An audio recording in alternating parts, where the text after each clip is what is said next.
to be here at Windmill Quarter with OurGame, brought to you by Sports Equipment Ireland. We're joined by Colin O'Rourke, who'll be up in a while, Tomás Ó Sé and Michael Dara McCauley, myself, Shane Stapleton and Michael Verney are here to preview it. Tomás, we'll start off with yourself. What's the build-up been like in Kerry leading into this game? Are people buzzing for this one? I'm not living down there, so I wouldn't.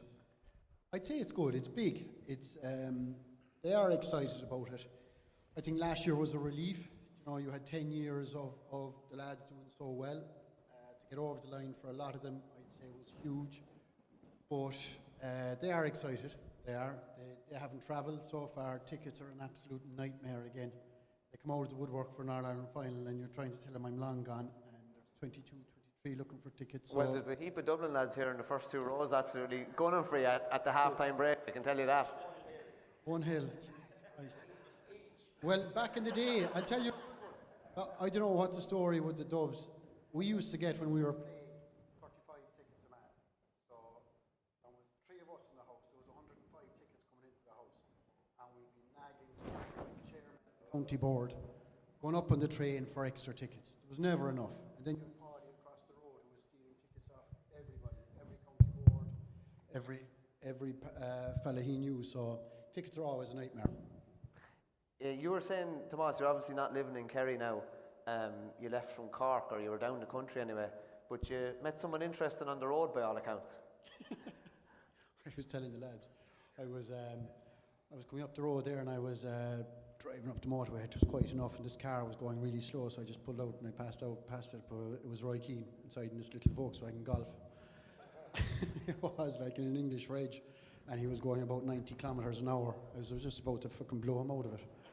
But yeah, he never flies. He just goes car, boat, England, back over. He's over all the time, I think. A lot of the lads in Cork. Would you have ever had big names like him? I know he's been in with Cork a few times. Would you have had big names in with Kerry before, giving you chats? Geez, no. I can't remember anybody, really. You wouldn't listen to anyone? They'd be lucky enough to get us training. No, I never. I was thinking about it today, coming up. You know, I'm involved in a couple of teams, and I was just thinking, would it have an impact? Would it be something? I think young people today, it's very difficult. You can't approach them the same way that we were approached. You can't speak to them the same way, and I'm not sure would something like that be of benefit to them. Possibly, yeah. But he's done them all. I think Munster, Cork hurlers, footballers, all that.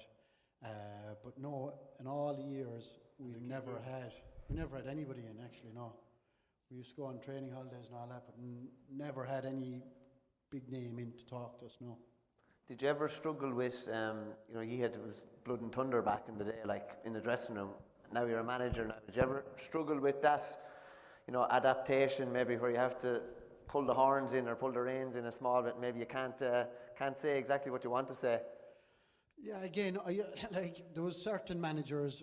I never played under a manager that would redden you or embarrass you or just pin you down in front of anybody. Paddy had a reputation of being this mad lunatic. He wasn't. He was far from it. Jack was quieter. Jack was no roaring inside the dressing room. Fitzmaurice was no roaring inside the dressing room. We'd have fellas on the pitch who would roar at each other or whatever. But it isn't. You can't go at that. The odd time frustration breaks in. I've no tolerance. My tolerance levels will be very low, and I try to work at it actually, and it was never right. Hence the few red cards here and there. How's the